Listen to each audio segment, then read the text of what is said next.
Bonjour, bonjour à tous. Il est souvent question dans le Vajrayana, appelé improprement le bouddhisme tibétain, de 5 énergies de base qui constituent toute forme de vie visible et invisible. Alors, il s'agit de la terre, de l'eau, du feu, de l'air et de l'espace.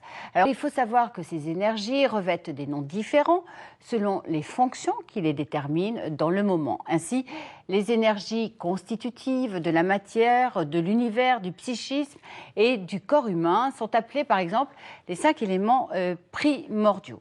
Alors que sont ces énergies? On en parle avec nos invités.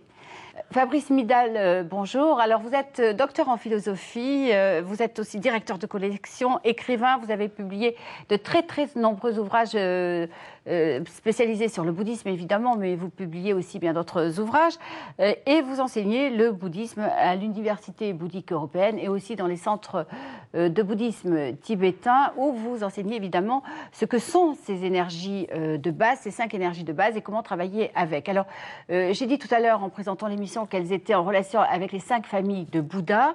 Que sont ces 5 familles de Bouddha? D'abord, c'est une invitation à regarder droit à notre expérience.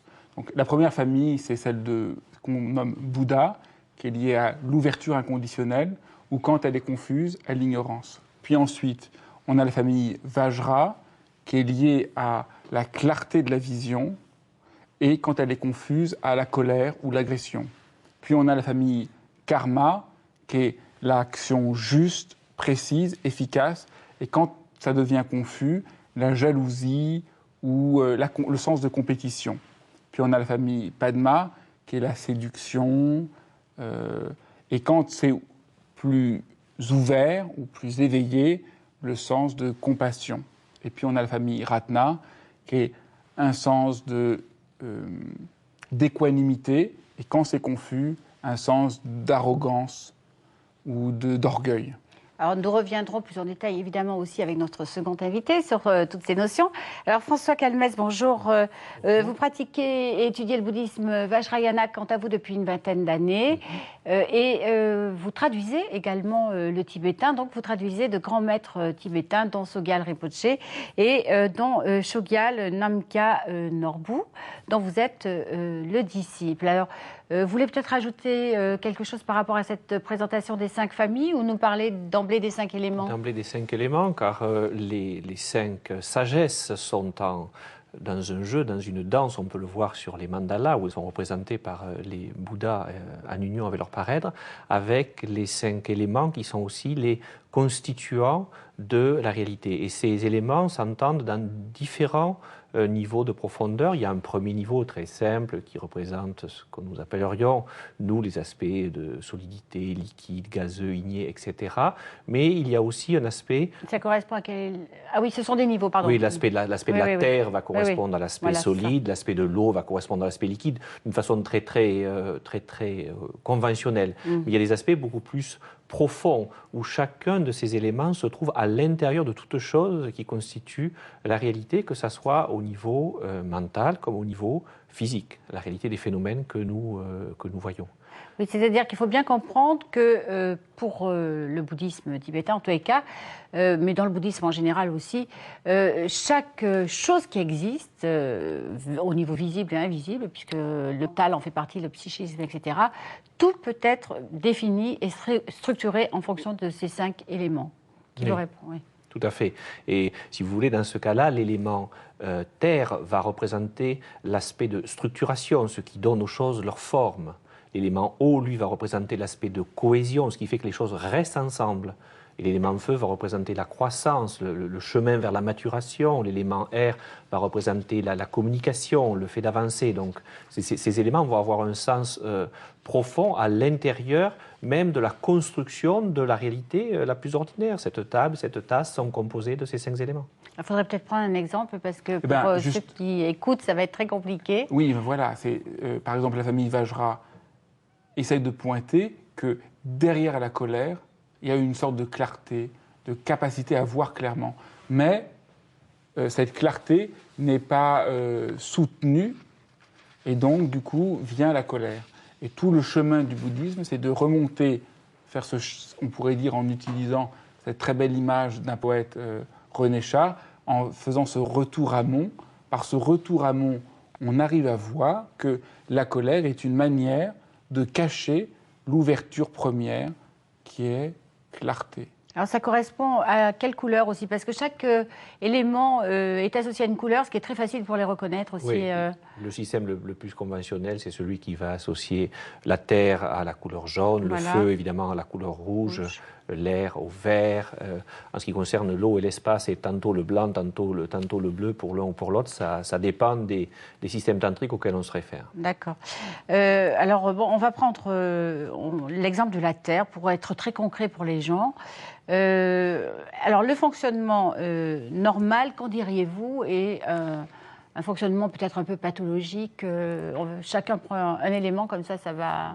Au niveau de la Terre, l'élément pathologique est simple parce que c'est celui que nous démontrons le plus en Occident. Nous sommes beaucoup trop conceptuels, perdus dans nos pensées. Trop dans le mental. Trop dans le mental. Et surtout, à ce moment-là, on va avoir tendance à prendre la réalité conceptuelle comme quelque chose d'existant réellement, ce qui va exacerber nos problèmes. D'accord. Donc, par exemple, un fonctionnement normal de cet élément, c'est la capacité à s'adapter, je crois, Fabrice. Oui, on pourrait dire une certaine forme d'équanimité, d'ouverture, un peu comme la terre qui peut tout accommoder, ou comme un arbre qui, au moment de l'automne, c'est lié à la saison de l'automne. Un peu comme une mer. Au moment de l'automne, donne ses fruits. Et puis quand l'énergie devient légèrement confuse, on veut agripper cette énergie sans la solidifier par le processus de l'ego. Ça peut devenir un sens d'orgueil ou d'arrogance dans lequel on veut je suis celui qui sait, celui qui a... Alors que le sens profond de la famille Ratna, c'est de tout accommoder. Alors, on continue par le rouge et le feu, fonctionnement pathologique, Fabrice. Le feu, le fonctionnement pathologique, c'est d'être dans la séduction, pour être dans la séduction, sans entrer en rapport vraiment à son cœur. Et quand ça s'est transmuté, quand on touche vraiment la racine de cette énergie, on voit que c'est un sens de compassion ou de chaleur qui irradie pour tous les êtres. Alors, on finit par un élément, on ne va pas faire les 5 parce qu'on n'a pas le temps. François? Je dirais l'air. C'est cet élément qui est lié à la communication et à la continuité. On met beaucoup l'accent dans le bouddhisme sur la discontinuité et l'impermanence. Oui. Mais pour autant, cette discontinuité est un flux, c'est-à-dire qu'il y a une continuité dans cette discontinuité et on doit pouvoir assumer cette continuité pour pouvoir vivre, déjà au sens normal du terme, mais aussi pour entrer en relation avec les autres à travers la compassion. Et tout ceci est symbolisé par cet aspect de l'élément air, que rien n'arrête. Alors ça tombe bien, vous parlez d'impermanence, de discontinuité, etc. La mort est un moment absolu d'impermanence et on retrouve les 5 éléments de façon très très importante, notamment pour un pratiquant, au moment de la mort. Oui, alors là on passe à un niveau encore beaucoup plus élevé de l'aspect des éléments, car au niveau le plus fondamental du bouddhisme vajrayana, dans ce qu'on appelle le dzogchen, on considère que l'erreur fondamentale qui cause le samsara est le fait d'avoir laissé s'échapper les éléments, de les avoir laissés s'objectiver à partir de la nature fondamentale de l'esprit. Et lorsqu'une personne ordinaire meurt, ce processus se produit à nouveau et les éléments se libèrent et se déploient, créant les fameuses visions du bardo. Mais il y a des enseignements et des pratiques extrêmement importantes qui amènent à réintégrer les 4 éléments extérieurs du mandala à l'intérieur de l'élément central qui est l'espace et l'espace qui représente la dimension fondamentale de l'esprit d'éveil. Pour ceux qui ne connaissent rien de tout ça, le mandala, le bardo, comment vous pourriez expliquer ça de façon encore plus simple? Disons, quelle que soit notre confusion, il y a une possibilité de travailler avec cette confusion et de voir que la confusion n'est pas première, n'est pas fondamentale. Que l'invitation du bouddhisme est derrière la confusion, derrière votre souffrance, il y a une sagesse que vous n'avez peut-être pas vue. Derrière la colère, il y a une vraie clarté. Derrière l'arrogance, il y a un sens de générosité profond. Derrière le côté séducteur, un peu papillon, il y a une vraie compassion. Et c'est vrai, il ne s'agit pas juste d'y croire, mais les enseignements nous montrent cette sagesse première derrière la confusion. Et vous voyez le côté extraordinaire que revêtent ces enseignements, parce qu'ils nous aident à retrouver une source de profondeur et de sagesse en nous auquel nous n'avons pas fait confiance. Alors, vous voulez dire très concrètement, donc tous les deux, que ces 5 éléments, quand on les étudie, on apprend à les sentir, à les ressentir, vont nous aider à chaque instant du quotidien, à nous situer, à nous faire avancer? Oui, je crois que vous avez raison d'employer le mot ressentir, car en effet, ce n'est pas tant leur étude qui va nous aider, mais la capacité à nouveau de pouvoir ressentir ces éléments. Et donc, ça, évidemment, ça demande un certain entraînement méditatif pour arriver à réveiller en nous cette capacité de ressenti qui est trop endormie. Et à ce moment-là, on peut recontacter ces énergies, on peut faire usage de ces énergies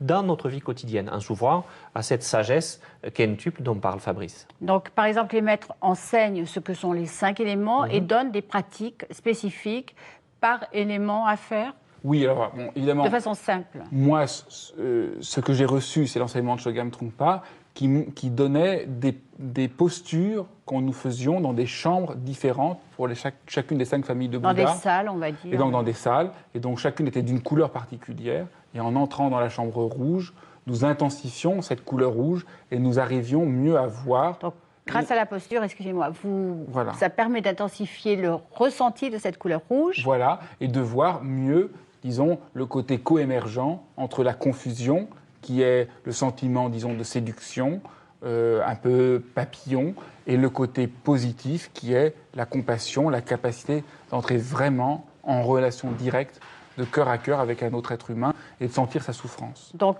on va conclure. Donc, tous les deux, vous allez me dire en conclusion ce que vous voulez accentuer dans tout ça. Est-ce qu'on peut, en résumé, dire que c'est un élément qui permet de faire tout un travail sur soi, sur l'esprit, et donc d'évoluer, de se transformer pour réaliser justement l'éveil comme l'apprenait le Bouddha? Il y a un double potentiel, c'est-à-dire qu'on peut travailler sur chacun des éléments de façon à développer nos qualités au sens plus ordinaire, au sens plus humain, fondamental, la bonté fondamentale de l'être humain. Et puis, on peut aussi se servir de ces éléments comme d'une porte vers les réalisations les plus hautes. D'accord. Fabrice, votre conclusion? C'est une manière extraordinaire de travailler avec notre expérience au sens le plus profond et nous aider à découvrir une forme d'ouverture ou de sagesse qui est déjà là présente, mais qu'on n'avait pas vue. Dernier point peut-être pour conclure aussi, ne pas perdre de vue que ces 5 éléments nous structurent, mais structurent aussi l'ensemble de l'univers et les autres, ce qui est très très important pour la pratique évidemment. Tout à fait, c'est la base de la relation que nous pouvons avoir avec autrui qui transcende à la fois la division et aussi l'idée conceptuelle d'unité. C'est quelque chose qui est l'intégration avec autrui tout en restant soi-même. On va conclure là-dessus. Merci à tous les deux. Alors, les livres que nous vous proposons aujourd'hui, alors tout d'abord, ce livre de Fabrice Midal, Quel bouddhisme pour l'Occident, est paru au Seuil. Guérir par les formes, l'énergie et la lumière est publié par les éditions Claire Lumière. Pratique de la voie tibétaine et voyage sans fin de Chogyam Trungpa sont publiés en poche au Seuil. Cette encyclopédie des religions est publiée par les éditions Fleurus. Et on termine par ce numéro de Géo qui vous fera voyager en pays bouddhiste. La phrase du jour à méditer est de Dilgo Khyentse Rinpoche. Cet outil, notre corps, n'est à notre disposition que le temps d'une brève durée. Notre vie. On se quitte sur cette phrase de sagesse. Je vous retrouve avec bonheur dimanche prochain. D'ici là, passez une très très belle semaine. À dimanche.